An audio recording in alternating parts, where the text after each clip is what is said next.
Fundamentos de la formación basada en competencias y estructura curricular, mi diario de aprendizaje, Marco Antonio Torres. Primer encuentro no presente debido a inscripción tardía, donde se dio pautas de lo que es la plataforma y el tipo de aprendizaje y educación que se va a tener, ¿sí? Y identifican técnicas y métodos de enseñanza aportados por cada paradigma, que es lo que vamos a hacer énfasis en este primer modelo. ¿Sí? Hablamos de lo que es la parte final de esto, que es la autoevaluación, que es el diálogo consigo mismo como parte final de lo que es este proceso. ¿Sí? Hablamos de lo que es enseñar, que es problematizar para que el estudiante piense y resuelva un problema, que la psicología educativa está basada en el estudiante como figura y que dentro del proceso de educación-aprendizaje está inmerso el docente, el estudiante y el contexto donde nos encontramos. Hacemos énfasis en que el docente es un facilitador, es un mediador dentro del proceso de educación y aprendizaje. Y dentro de la pirámide de aprendizaje de Edgar Dale hablamos que la actitud activa es la parte más importante, como se puede ver en la pirámide, en el saber decir, hacer y en el saber. ¿Sí? Segundo encuentro no estuvo presente nuevamente, donde se hizo énfasis que el docente es un mediador, es un facilitador y el estudiante es el protagonista de este plan de educación. ¿Sí? No nos olvidemos desde el punto de vista mío que enseñando se aprende. Se hizo una diferencia entre planificación y planes. El plan es el objetivo que quiero alcanzar y la planificación dónde pretendemos llegar.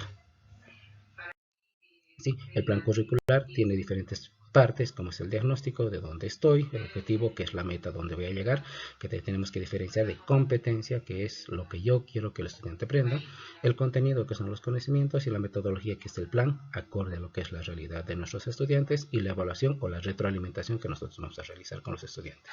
¿Sí?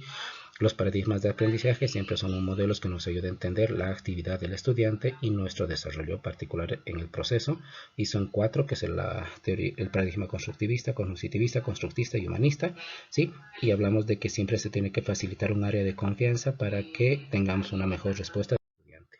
El tercer encuentro, mi primera clase presencial, donde se habló de las diferencias entre información y conocimiento. Y la información es todo lo que nos lleva y el conocimiento lo que se va a quedar, que sea productivo. Hablamos de los 4 paradigmas de aprendizaje, que es el conductismo, cognitivismo, constructivismo y el humanismo, ¿sí? Y que tenemos que saber identificar cómo se aprende y cómo se debería enseñar. ¿Sí? El estudiante siempre va a ser una ayuda en la educación y el estudiante tenemos que reconocer que ya tiene conocimientos. ¿Sí? Hablamos del conductismo, que busca que el estudiante haga y participe. El estudiante debe desarrollar experiencia en base al profesor, que es un experto en lo que hace. Hay un fenómeno de estímulo-respuesta. La parte de eficiencia es que no explota la capacidad del estudiante.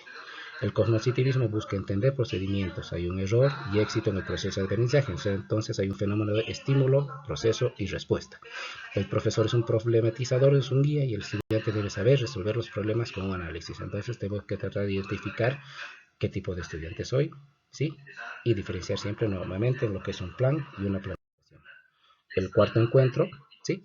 Se termina hablando del constructivismo, del humanismo, que la educación actual consiste en crear hombres con capacidad y que tenemos que tratar de reconocer qué tipo de profesores conocemos y qué tipo de profesores voy a ser yo.